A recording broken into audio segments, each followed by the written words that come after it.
Hay una fe que no te transforma, y es una elección. Es la fe que te aplaude pero no te confronta, la que llena el templo de sonido pero deja tu corazón en un silencio sepulcral. Quiero que sepas que el Evangelio que no te quebranta te condena a un silencio del que ni siquiera te has dado cuenta. Y me duele profundamente la generación que hemos construido, una que confunde el ruido con la unción y la emoción con la presencia. Hemos aprendido a cantar sobre el fuego, pero nos aterra la idea de ser consumidos por él. Nos hemos vuelto expertos en la liturgia del evento, pero analfabetas en la intimidad del aposento, de tu cuarto.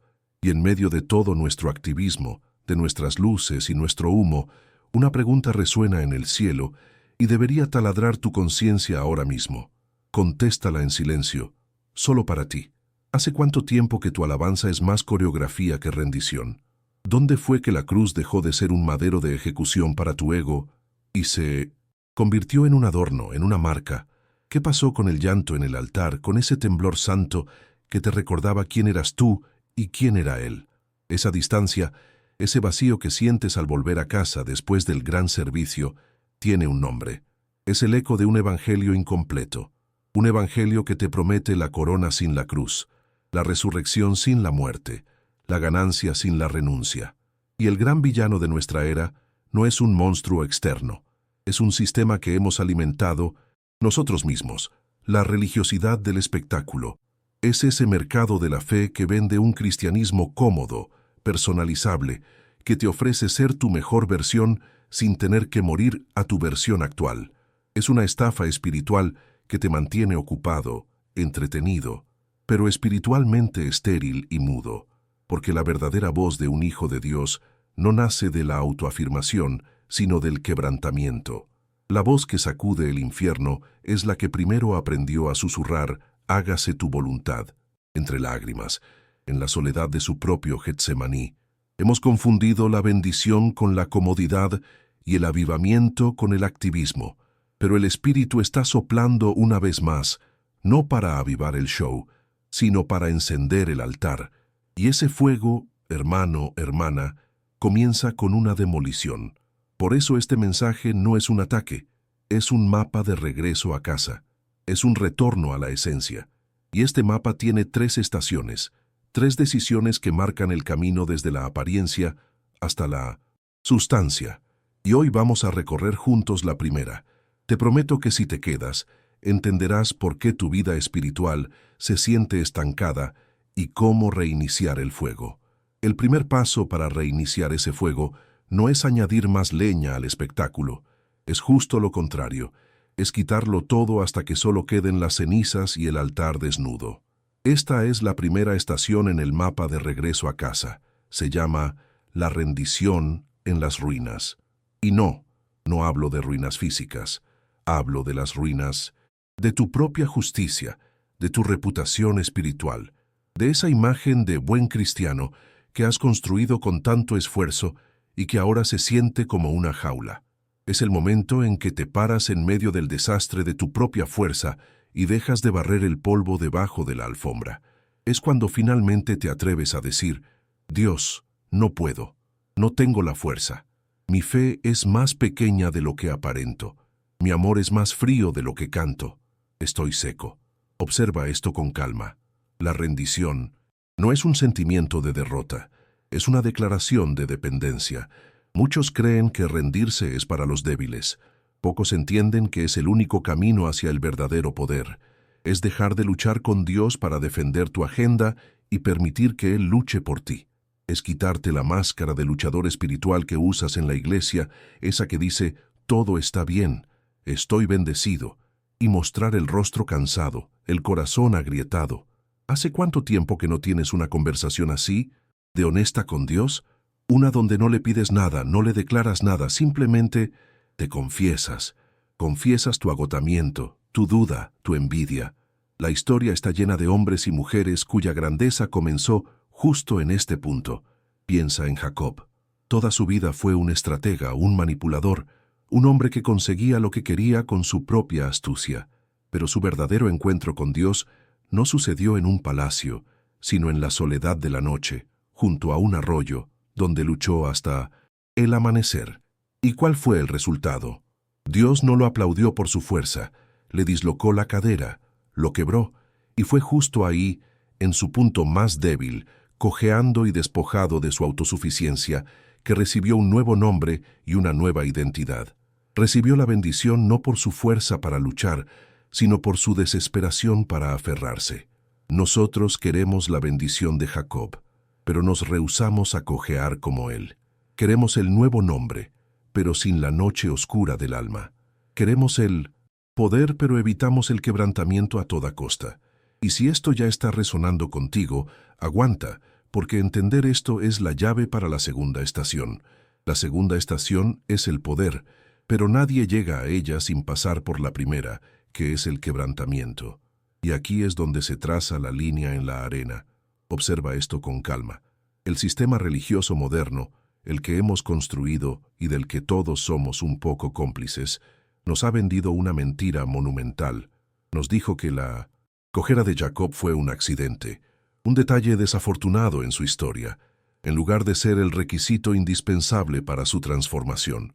Nos enseñaron a admirar a un David que mató a Goliat, pero convenientemente editamos las partes donde ese mismo David era un hombre quebrantado, escribiendo salmos con lágrimas, arrastrándose en el polvo y reconociendo su miseria ante un Dios santo.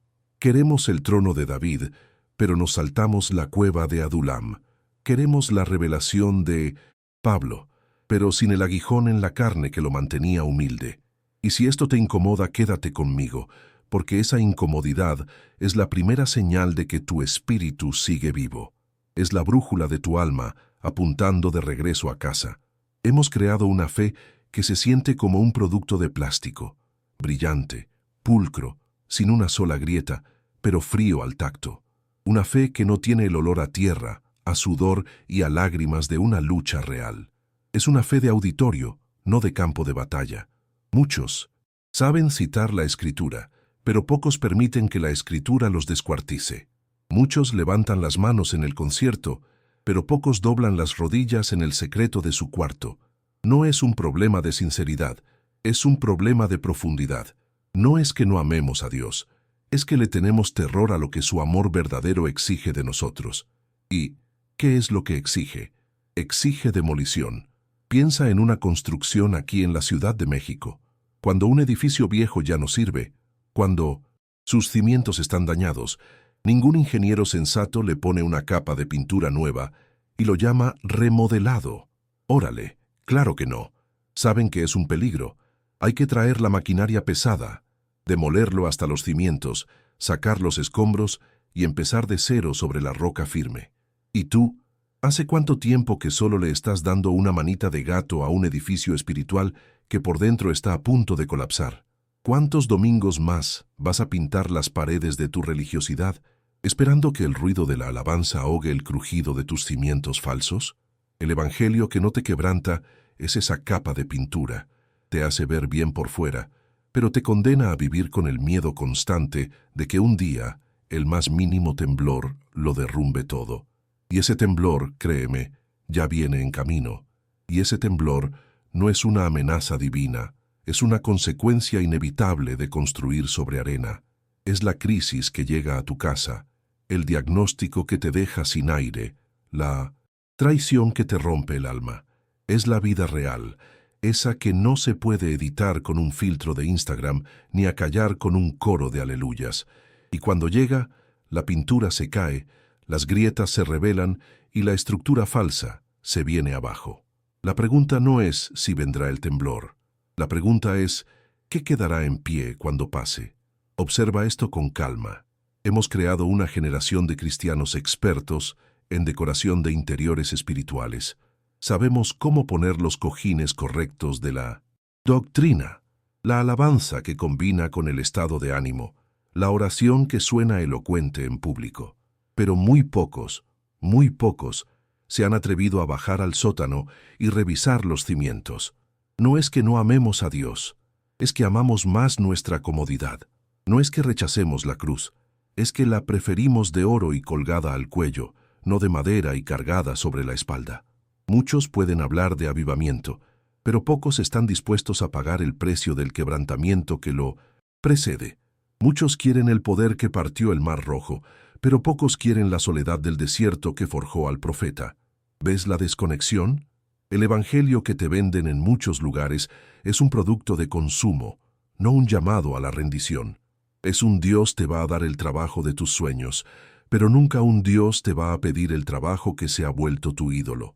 Es un declara y arrebata tu bendición, pero casi nunca un muere a ti mismo y toma tu cruz. Esta fe remodelada, esta versión light, te da todo, menos a Él. Te da eventos, pero te roba encuentros.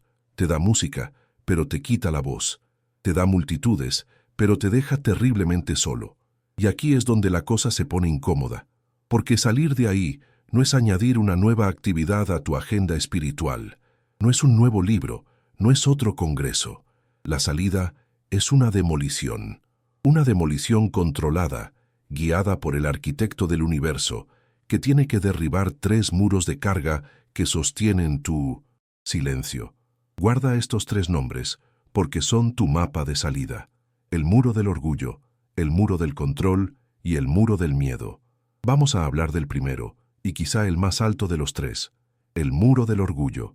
Y no hablo de ese orgullo burdo, el del que presume sus logros materiales o su posición. Hablo de uno mucho más sutil, más peligroso, casi invisible, el orgullo espiritual. Es el orgullo que se viste de piedad, suena como teología correcta, se ve como servicio incansable en la congregación. Es el orgullo que sabe todas las respuestas del estudio bíblico, que puede aconsejar a otros, que tiene una reputación de ser un pilar en la iglesia.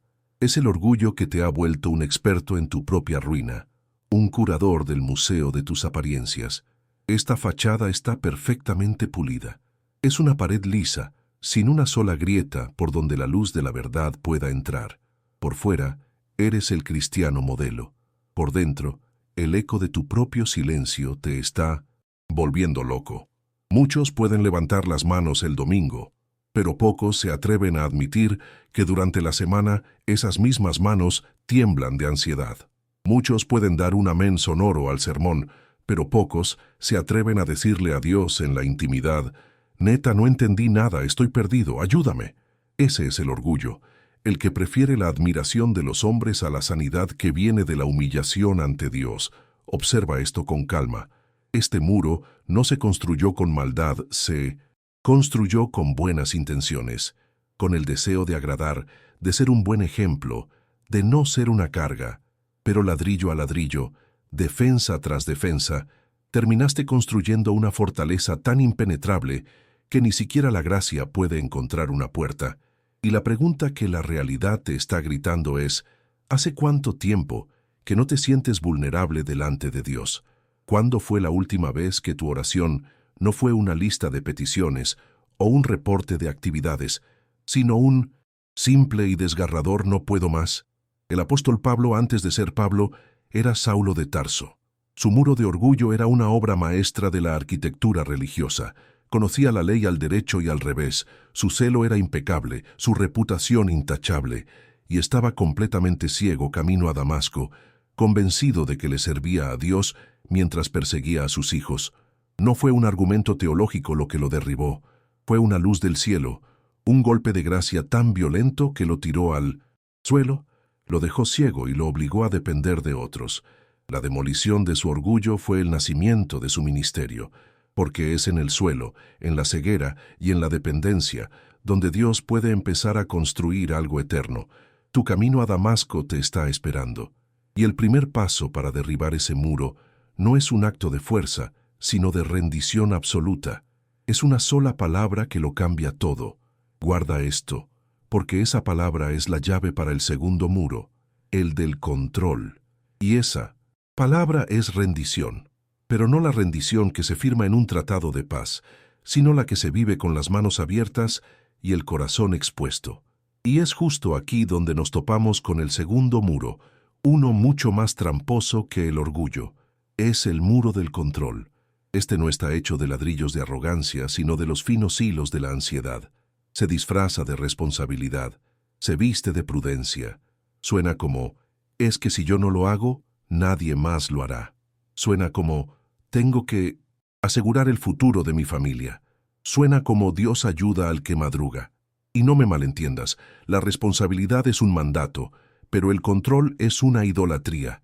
Es la sutil y venenosa creencia de que tu seguridad depende de tu capacidad para manejar las variables, para anticipar los problemas, para tener un plan B, C y Z para todo.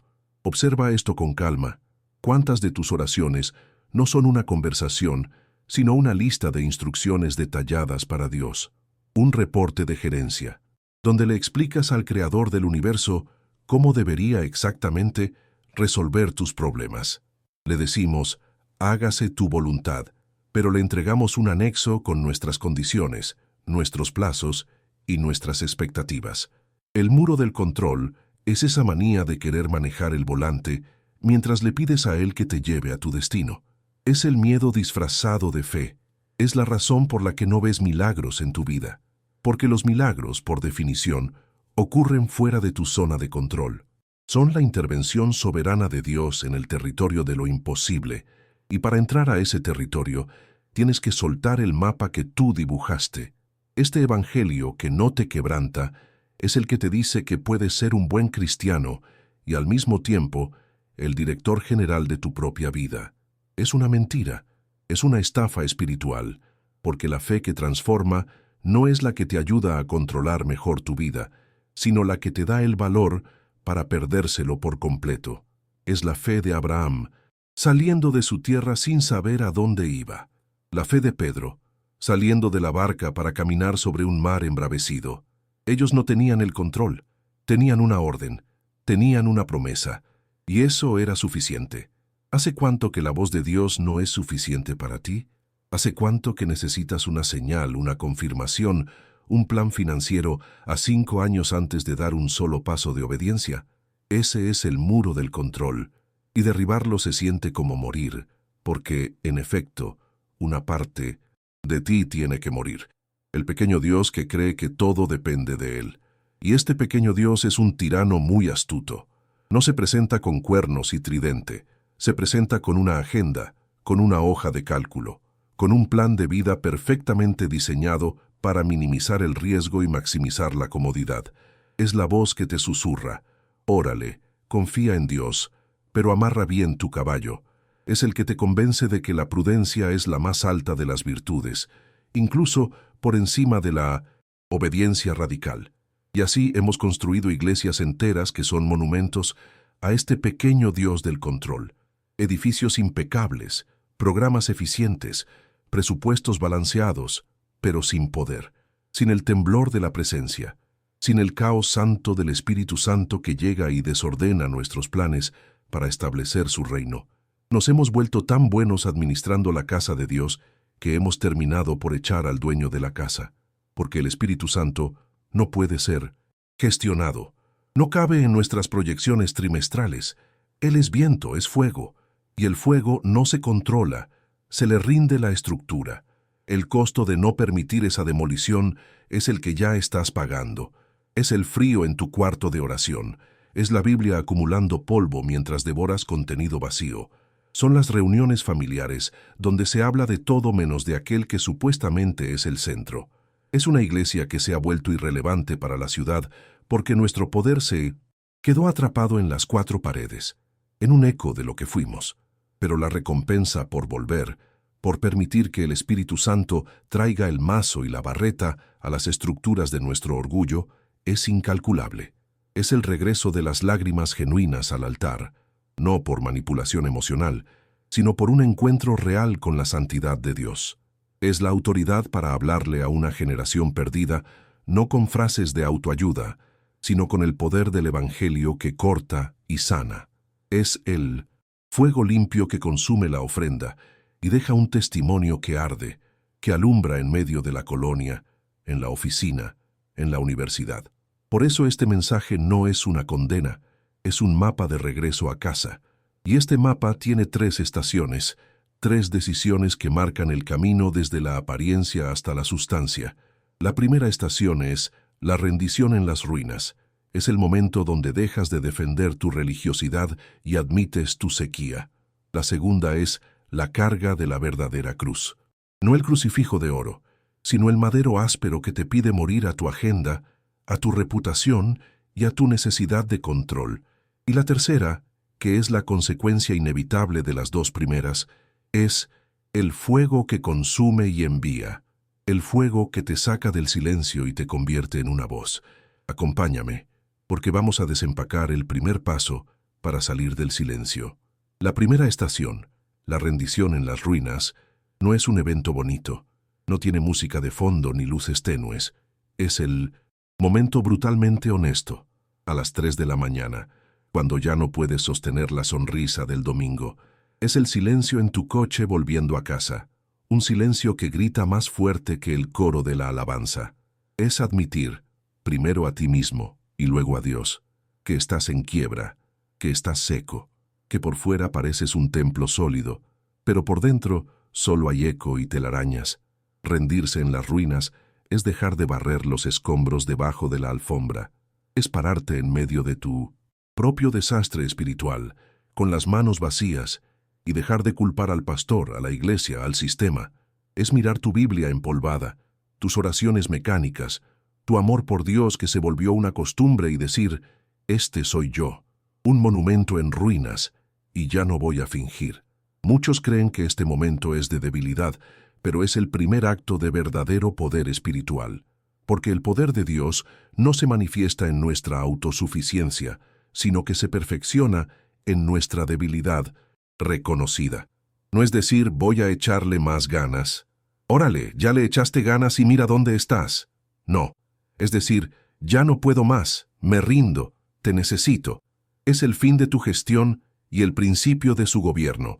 Es el momento en que dejas de ser el arquitecto de tu vida espiritual y le entregas los planos rotos al único que puede construir algo eterno sobre el cascajo de tu orgullo.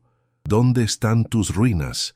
En esa área de tu carácter que no has querido entregar, en esa relación rota que intentas sanar con curitas de religiosidad, en ese cinismo que se ha comido tu fe.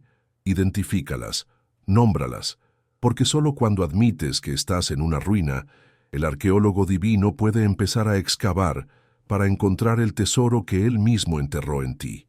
Y esta rendición tiene un costo altísimo, tu reputación, el miedo a que otros vean que no eres el gigante espiritual que aparentas, pero la recompensa es la libertad de dejar de actuar, y es en ese suelo de honestidad brutal donde Dios puede plantar la semilla de la verdadera cruz, porque antes de cargarla, tienes que admitir que no tienes la fuerza para hacerlo.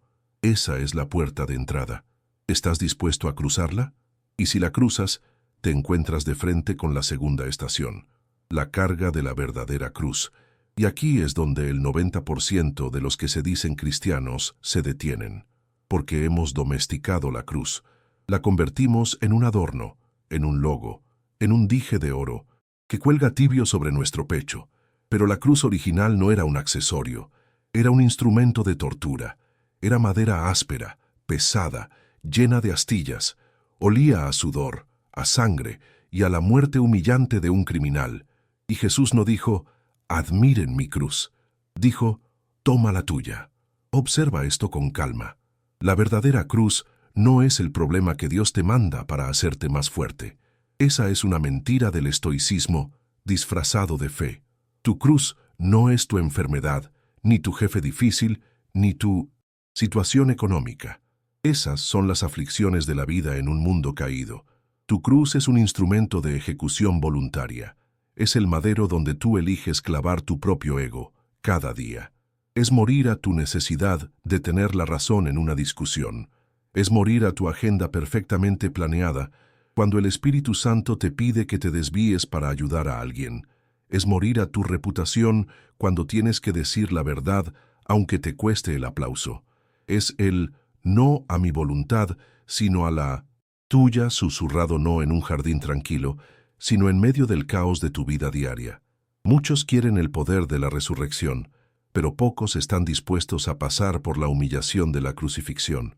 Quieren la autoridad de Cristo, pero sin la obediencia de Cristo. Y no funciona así. No hay atajos. Cargar tu cruz es el acto diario, consciente y doloroso de dejar que tus derechos, tus planes y tu orgullo mueran para que la vida de Él pueda, por fin, tener espacio para respirar en ti. ¿Entiendes la diferencia? Una cosa es soportar las dificultades de la vida. Otra muy distinta es elegir la muerte de tu propio yo. El Evangelio moderno te dice, sé la mejor versión de ti mismo. El Evangelio de la cruz te dice, mata a tu versión actual para que Cristo pueda ser el mismo en ti. Es una demolición. Es brutal, pero es el único camino a la vida verdadera, porque una fe que no te cuesta tu yo, te costará tu voz. Te dejará con un cristianismo hueco, sin poder, capaz de discutir teología, pero incapaz de sacudir una sola cadena del infierno. ¿Has sentido el peso de esa madera en tu hombro últimamente? ¿O la has cambiado por una réplica de plástico, ligera y cómoda? Y esa elección, la de cambiar la madera áspera por el plástico pulido, tiene una consecuencia inevitable. Te lleva a una vida cristiana de susurros, una fe que habla de leones, pero vive como un ratón, una fe que cita las Escrituras sobre el poder, pero que tiembla ante la más mínima confrontación en la oficina, en la familia, en la propia conciencia. Y aquí es donde la tragedia se consuma. Llegamos a la puerta de la tercera y última estación, pero no podemos entrar, porque la puerta a esta estación solo se abre con manos que han sido perforadas por la rendición. Esta es la estación del fuego que consume y envía. Y escucha bien, porque hemos profanado el concepto del fuego. Lo hemos reducido a un subidón emocional durante el coro de una canción. Lo hemos confundido con el carisma de un predicador o con el calor de un auditorio lleno. Pero ese no es el fuego. El fuego del que habla la Escritura es aterrador. Es el fuego que cayó sobre el altar de Elías, y no solo consumió el sacrificio, sino las piedras, el polvo y el agua. Es un fuego que no se puede fabricar. Solo puede ser invocado sobre un altar donde yace un sacrificio verdadero. ¿Y cuál es el sacrificio? Es el yo que mataste en la estación anterior, en tu cruz personal. Es tu agenda, tus sueños controlados, tu reputación, puestos voluntariamente sobre el altar. Solo entonces, cuando el sacrificio está listo, el fuego de su presencia desciende. Y este fuego tiene un doble propósito. Primero, consume, quema los residuos de tu orgullo, la paja de tus motivaciones impuras, la humedad de tu doble ánimo, te purifica hasta el tuétano. Y segundo, te envía. El fuego de Dios no es para tu disfrute personal, no es un spa espiritual, es una unción para la misión.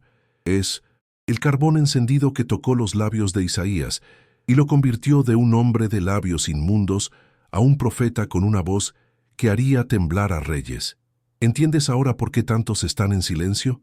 Porque han evitado la cruz, y al evitar la cruz, han evitado el altar. Y sin un sacrificio en el altar no hay fuego que pueda descender, y sin fuego no hay voz. Solo hay eco, el eco de canciones que otros escribieron, de sermones que otros predicaron, de una fe que le pertenece a alguien más. Tu silencio no es falta de conocimiento, es falta de fuego. Y la falta de fuego es falta de un sacrificio. ¿Qué estás protegiendo tanto que no estás dispuesto a poner en ese altar? Esa pregunta no busca una respuesta para mí, sino para ti. Porque lo que sea que estés protegiendo, tu reputación, tu comodidad, tu agenda, tu miedo, es la misma cosa que te mantiene mudo. El evangelio que no te quebranta no es evangelio, es un placebo. La fe que no te cuesta no vale nada. Y la voz que Dios quiere darte no nace en un curso de oratoria, nace en las cenizas de tu rendición. El camino de regreso es claro. Primero, la rendición en las ruinas. Segundo, la carga de la verdadera cruz. Tercero, el fuego que consume y envía. No es una opción más en el menú religioso. Es la única salida del silencio. Es la elección. Si este llamado ha encontrado eco en tu espíritu, haz un acto público de renuncia a la fe cómoda. Escribe en los comentarios, acepto el fuego del altar. Ahora piensa en una persona, una sola, alguien a quien amas, que sabes que está atrapado en el mismo eco, en la misma religión de apariencias. No le envíes esto como un video más, envíalo como un mapa de regreso a casa.